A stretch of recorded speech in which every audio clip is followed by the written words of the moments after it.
Ibu, ketika Allah perintahkan dalam surah Al-Ahzab ayat 56, A'udzubillahi minasyaitonir rajim. Biasanya khotib itu baca pada saat khutbah kedua.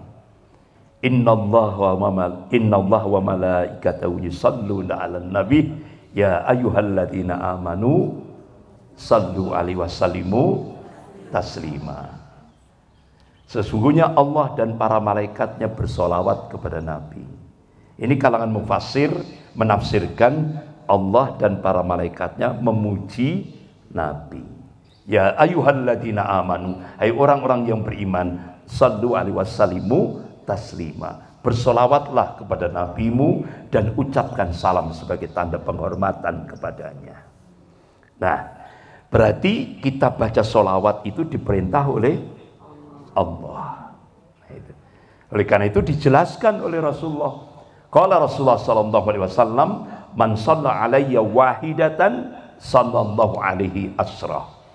Barang siapa yang bersolawat kepada Nabi satu kali, Allah akan bersolawat kepadanya 10 kali. Itu apa tafsirnya?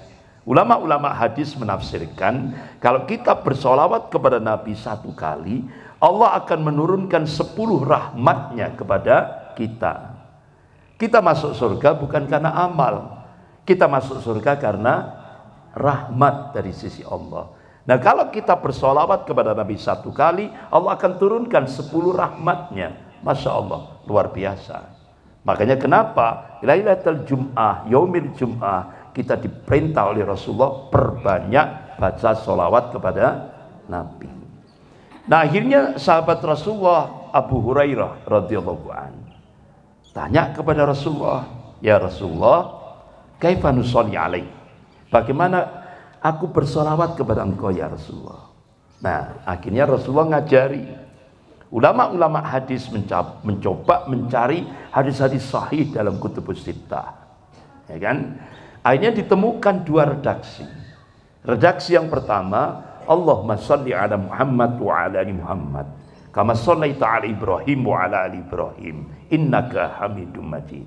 Wa barik ala Muhammad wa ala ali Muhammad kama barakta ala Ibrahim wa ala ali Ibrahim innaka Hamidum Majid. Ini redaksi yang pertama. Redaksi yang kedua, Allahumma shalli ala Muhammad wa ala ali Muhammad kama shallaita ala Ibrahim wa ala ali Ibrahim wa barik ala Muhammad wa ala ali Muhammad kama barakta ala Ibrahim wa ala ali Ibrahim fil alamin innaka Hamidum Majid.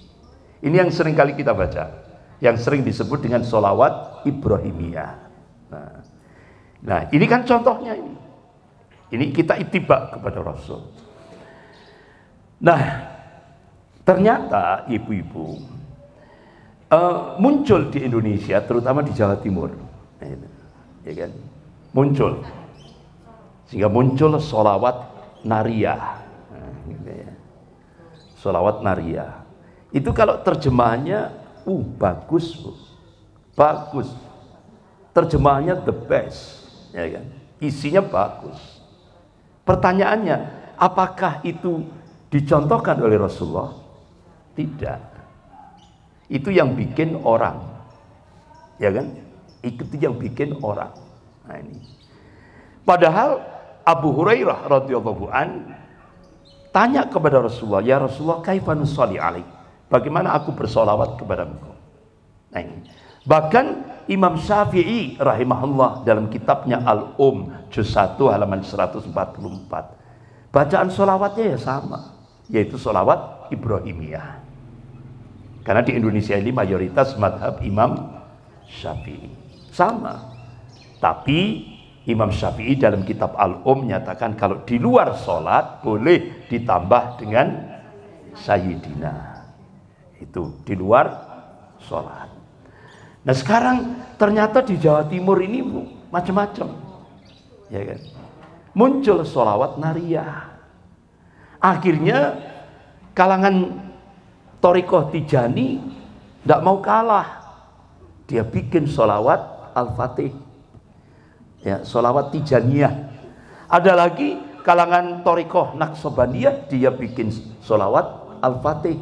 Nah, ternyata tidak mau ketinggalan. Di Kediri ya, ada thariqah Wahidiyah, dia bikin sholawat Wahidiyah. Nah ini, jadi kalau itu diperbolehkan oleh din agama kita, tidak menutup kemungkinan ibu-ibu Aisyah, mana ini Bu? Sukun Bu ya, sukun, bisa jadi akan muncul sholawat ibu-ibu Aisyah sukun. Ya kan? Kalau itu diperbolehkan, rusak Islam ini Bu. Nah itu, karena semuanya bikin sholawat. Nah, ini.